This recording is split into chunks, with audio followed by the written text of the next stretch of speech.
Supreme court का वजीर आजम को साने APS के जिम्मेदारों के तयन का हुक्म। वफाकी हुकूमत जिम्मेदारान के खिलाफ कार्रवाई करके अमल में बच्चों के वालिदैन को शामिल करे। साने आर्मी पब्लिक स्कूल के 8 साबिक ओहदेदारों की जिम्मेदारी का तयन किया जाए।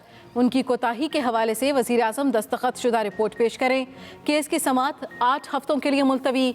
चीफ जस्टिस ने रिमार्क्स में कहा, चौकीदार और सिपाहियों के खिलाफ कार्रवाई की गई। असल कार्रवाई ऊपर से शुरू होनी चाहिए थी। ऊपर वाले तनख्वाहियों और मरात लेकर चलते बने। चीफ जस्टिस ने मजीद कहा, मुल्क में अरबों रुपए इंटेलिजेंस पे खर्च होते हैं। दावा भी किया कि हम दुनिया की बेहतरीन इंटेलिजेंस एजेंसी हैं। अपने लोगों के तहफ़्फ़ुज़ की बात आए तो इंटेलिजेंस कहाँ चली जाती है।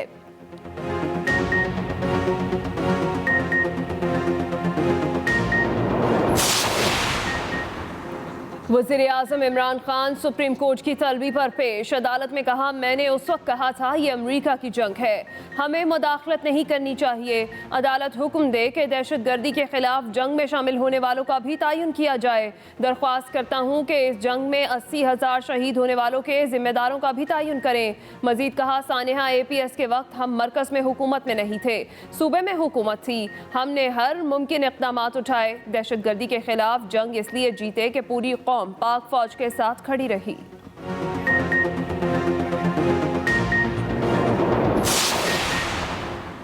इदारों को मालूम होना चाहिए था कबायली इलाकों में ऑपरेशन का रद्द-ए-अमल आएगा। सबसे नाजुक और आसान हदफ स्कूल के बच्चे थे। ये मुमकिन नहीं कि दहशतगर्दों को अंदर से सपोर्ट ना मिली हो।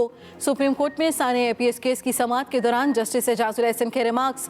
मजीद कहा, आप हुकूमत में हैं, आपकी जिम्मेदारी है कि बच्चों के वालिदैन की दाद रसी करे। हमारा नुकसान हुआ है, वफाकी हुकूमत ने जो कार्रवाई करनी है करे। वालिदैन को तसल्ली देना ज़रूरी है। वालिदैन चाहते हैं कि उस वक्त के आला हुक्काम के खिलाफ कार्रवाई की जाए।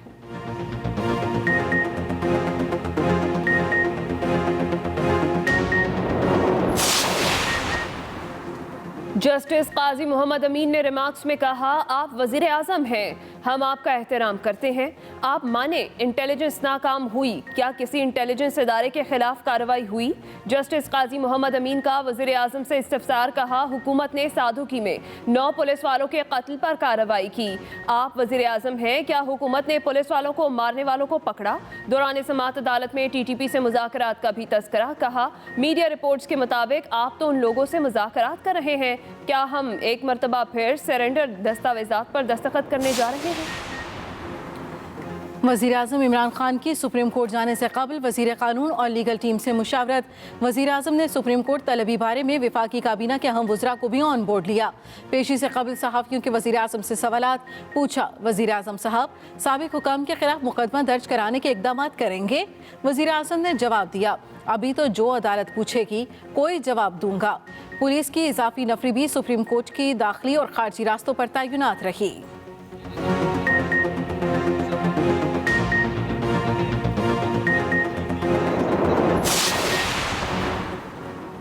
बच्चों की शहादत पर हर शहरी रंजीदा है। वज़ीर आज़म ने साबित किया कि वो अदालत का एहतराम करते हैं। इंटेलिजेंस नाकामी हर मुल्क में होती है। सानहे के वक्त मुस्लिम लीग नून की हुकूमत थी, हम चाहते तो उस वक्त की हुकूमत पर जिम्मेदारी डाल देते।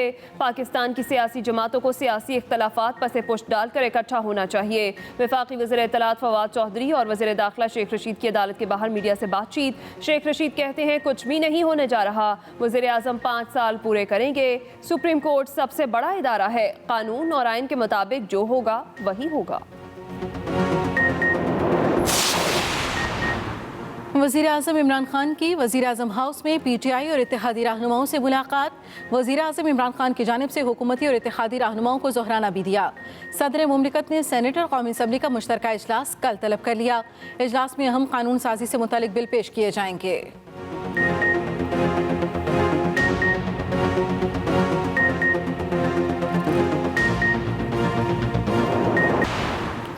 नैब के कानून को तब्दील करके अपनी काबीना को NRO दिया गया। नैब के कानून को अदालत में चैलेंज करेंगे। ऐसा कानून बनाया गया कि चेयरमैन नैब बात ना माने तो कान से पकड़कर बाहर निकाल दो।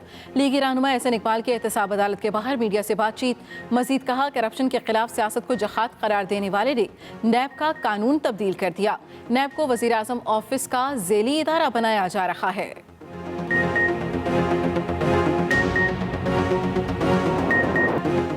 मुल्क भर में डेंगू मच्छर बेकाबू। पंजाब में डेंगू बुखार के बायस मजीद 6 अफराद जान की बाजी हार गए। रवां साल पंजाब में डेंगू बुखार से हलाकतों की तादाद 81 हो गई। 24 घंटों में पंजाब में डेंगू के मजीद 501 नए मरीज रिपोर्ट। सूबे भर के अस्पतालों में डेंगू के 2006 मरीज दाखिल।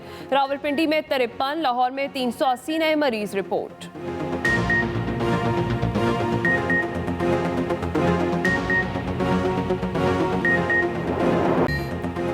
कोरोना की चौथी लहर मजीद 8 जाने ले गई। 24 घंटे के दौरान 554 नए केस रिपोर्ट हुए। एनसीओसी के मुताबिक मुल्क भर में मस्बत केसेस की शरह 1.20 तक आ गई।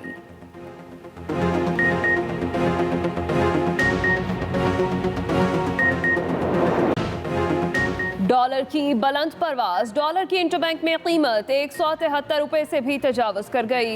इंटरबैंक में डॉलर की कदर में 1 रुपये 44 पैसे का इजाफा हो गया। डॉलर की नई कीमत 173 रुपये 6 पैसे हो गई।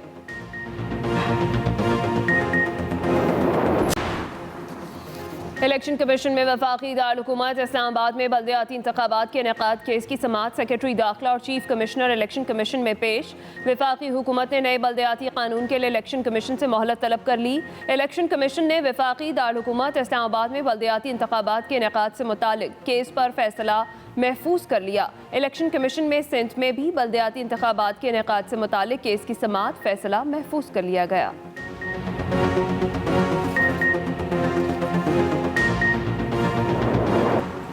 बांग्लादेश के साबिक चीफ जस्टिस को करप्शन केस में 11 साल जेल की सजा। साबिक चीफ जस्टिस कुमार सिन्हा पर मनी लॉन्ड्रिंग का इल्ज़ाम था।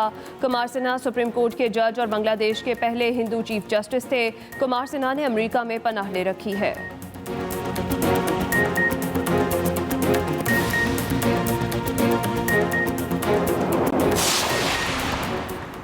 मुत्तहदा अरब अमारात के रिटायर्ड गैर मुल्कियों को बड़ी ऑफर। अरब मीडिया के मुताबिक मुत्तहदा अरब अमारात की हुकूमत ने गैर मुल्की रिटायर्ड अफराद को रिहायशी वीज़ा जारी करने का ऐलान कर दिया। UAE के वज़ीर आज़म और दुबई के हुक्मरान शेख मोहम्मद बिन राशिद अल मक्तूम ने समाजी राब्ते की वेबसाइट पर जारी बयान में कहा, हम तमाम गैर मुल्कियों को अपने मुल्क में खुशामदीद कहते हैं। रिटायर्ड होने वाले गैर मुल्की अब रिहायशी वीज़े पर UAE में अपना क़याम मुकम्मल कर सकते हैं।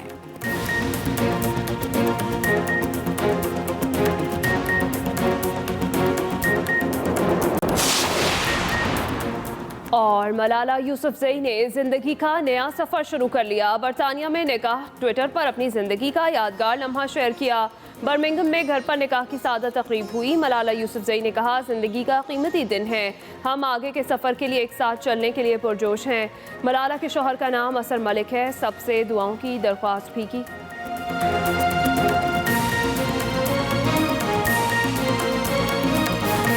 आगाज अहम खबर से। सानेहा आर्मी पब्लिक स्कूल 8 साबिक ओहदेदारों की जिम्मेदारी का तयन किया जाए। आपको अपडेट करेंगे अहम खबर के हवाले से। सानेहा आर्मी पब्लिक स्कूल 8 साबिक ओहदेदारों की जिम्मेदारी का तयन किया जाए। सुप्रीम कोर्ट की जानिब से कहा गया, जिम्मेदारों की कोताही के हवाले से वज़ीर आज़म की दस्तखतशुदा रिपोर्ट पेश करें। सुप्रीम कोर्ट की जानिब से कहा गया कि सिर्फ छोटे जिम्मेदारों के खिलाफ कार्रवाई की गई है। आपको अपडेट कर रहे हैं। माने इंटेलिजेंस नाकाम हुई, क्या किसी इंटेलिजेंस इदारे के खिलाफ कार्रवाई हुई? जस्टिस काजी मोहम्मद अमीन का ये इस्तिफसार रहा। मीडिया रिपोर्ट्स के मुताबिक आप तो उन लोगों से मुज़ाकरात कर रहे हैं। अदालत की जानिब से ये भी कहा गया, क्या हम एक मरतबा फिर सरेंडर दस्तावेज पर दस्तखत करने जा रहे हैं? जस्टिस काजी अमीन की जानिब से ये कहा गया।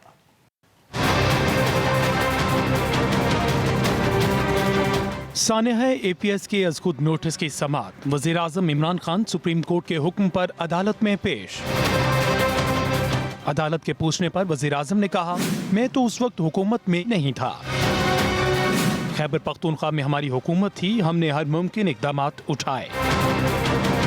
जस्टिस काजी अमीन ने कहा, मीडिया रिपोर्ट्स के मुताबिक आप तो उन लोगों से मुज़ाकरात कर रहे हैं। जस्टिस एजाजुल एहसन ने कहा, वालिदैन को तसल्ली देना जरूरी है। वालिदैन चाहते हैं उस वक्त के आला हुकाम के खिलाफ कार्रवाई हो और रिपोर्ट के मुताबिक कोई खास इक़दामात भी नहीं उठाए गए।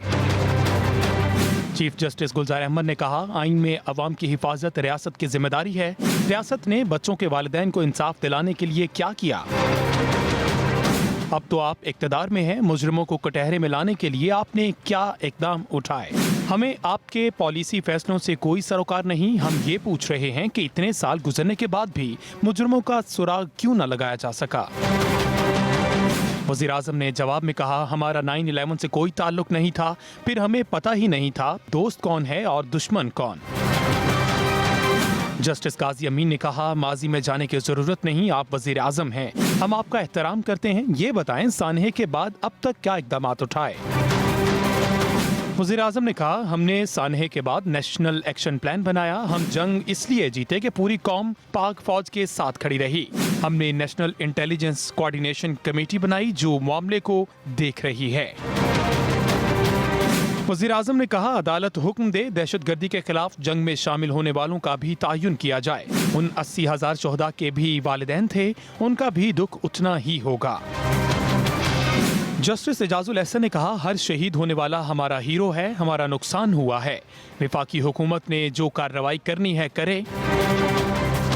अदालत ने 4 हफ्तों में सानहा APS के जिम्मेदारों के तायुन का हुक्म देते हुए वज़ीर आज़म से इक़दामात की रिपोर्ट तलब कर ली और सानहे के जिम्मेदारान के खिलाफ कार्रवाई के अमल में बच्चों के वालिदैन को शामिल करने का हुक्म दिया। साथ ही रिपोर्टर साकिब विर्क के साथ अकील अफजल, एक्सप्रेस न्यूज़, इस्लामाबाद।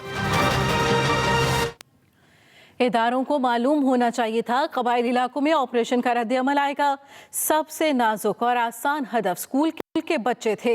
ये मुमकिन नहीं कि दहशतगर्दों को अंदर से सपोर्ट ना मिली हो। असल में तो कार्रवाई ऊपर से शुरू होनी चाहिए थी। चीफ जस्टिस की जानिब से ये रिमार्क्स दिए गए। समाअत के मौके पर चीफ जस्टिस ने कहा कि ऊपर वाले तनख्वाहें और मरात लेकर चलते बने। सुप्रीम कोर्ट में समाअत के दौरान जस्टिस एजाजुल एहसन ने कहा कि यह मुमकिन नहीं कि दहशतगर्दों को अंदर से सपोर्ट ना मिली हो।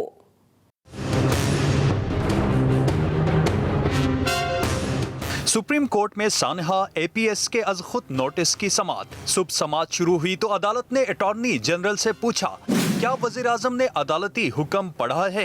अटॉर्नी जनरल ने कहा, वज़ीर आज़म को अदालती हुक्म नहीं भेजा था। वज़ीर आज़म को अदालती हुक्म से आगाह करूंगा। जिस पर चीफ जस्टिस गुलजार अहमद ने कहा, वज़ीर आज़म को बुलाएं, उनसे खुद बात करेंगे, ऐसे नहीं चलेगा।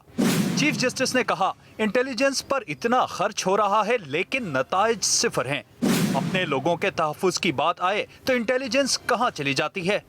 बच्चों को स्कूलों में मरने के लिए नहीं छोड़ सकते। चौकीदार और सिपाहियों के खिलाफ कार्रवाई कर दी गई। असल में तो कार्रवाई ऊपर से शुरू होनी चाहिए थी। ऊपर वाले तनख्वाहें और मराद लेकर चलते बने। क्या साबिक आर्मी चीफ और दीगर जिम्मेदारों के खिलाफ मुकदमा दर्ज हुआ? अटॉर्नी जनरल ने कहा, साबिक आर्मी चीफ और DG ISI के खिलाफ इंक्वायरी रिपोर्ट में कोई फाइंडिंग नहीं। जस्टिस एजाजुल एहसन ने कहा, इदारों को मालूम होना चाहिए था कबायली इलाकों में ऑपरेशन का रद्द अमल आएगा। सबसे नाजुक और आसान हदफ स्कूल के बच्चे थे। ये मुमकिन नहीं कि दहशतगर्दों को अंदर से मदद न मिली हो। दौरान समाअत TTP से मुज़ाकरात का भी तज़किरा हुआ। जस्टिस काजी अमीन ने पूछा, क्या असल मुल्ज़मान तक पहुंचना और पकड़ना रियासत का काम नहीं? इत्तलात हैं रियासत किसी गिरोह से मुज़ाकरात कर रही है। Aqeel Afzal, express news, Islamabad.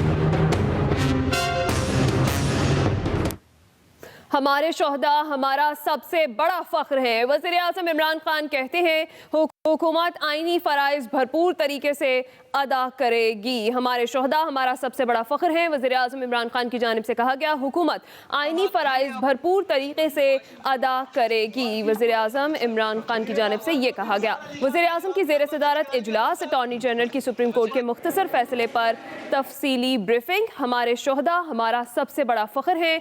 वज़ीर आज़म इमरान खान की जानिब से ये कहा गया। APS आने के बाद तमाम सियासी जमातों ने मिलकर नेशनल एक्शन प्लान बनाया। अपने सियासी मुखालफिन पर इल्ज़ाम लगाना हमारे लिए बहुत आसान था। वज़ीर आज़म ने आज साबित किया वो कानून और इंसाफ के लिए हर हद तक जा सकते हैं। फवाद चौधरी की जानिब से मीडिया से गुफ्तगू की गई। इस गुफ्तगू में फवाद चौधरी ने कहा, अपने सियासी मुखालफिन पर इल्ज़ाम लगाना हमारे लिए बहुत आसान था। वज़ीर इत्तलात फवाद चौधरी ने कहा कि वज़ीर आज़म ने आज साबित किया वो कानून और इंसाफ के लिए हर हद तक जा सकते हैं। 4 हफ्ते के बाद प्राइम मिनिस्टर ने ये यकीन दिलाया है, खा उसमें वजीर दाखिला हो, खा उसमें हायर एजेंसीज के लोग हों, खा उसमें जिम्मेदार जो भी जिम्मेदार लोग हैं उनको बेनकाब करें। अगर कोर्ट ये कहती है कि नवाज शरीफ को लाना मतलूब है तो 24 घंटे के अंदर वजारत दाखिला उनको परमिशन और पासपोर्ट देने के लिए तैयार है, बशर्ते कि वो पाकिस्तान है। आज एक दफ़ा फिर वज़ीर-ए-आज़म इमरान खान ने यह साबित किया कि वो कानून और अदालतों के एहतराम के लिए किस कदर आगे जाते हैं। बड़ा आसान था कि हम नवाज शरीफ साहब को एक्यूज़ करते, हम उस वक़्त के वज़ीर दाखिला को एक्यूज़ करते और आराम से हम सारी जिम्मेदारी डाल देते और कहते कि बात ख़त्म हो गई। इंटेलिजेंस फेलियर्स होते हैं और उसके बाद जो स्टेप्स लिए गए हैं, हमने एलिमिनेट कर दिया टेररिज्म को पाकिस्तान से।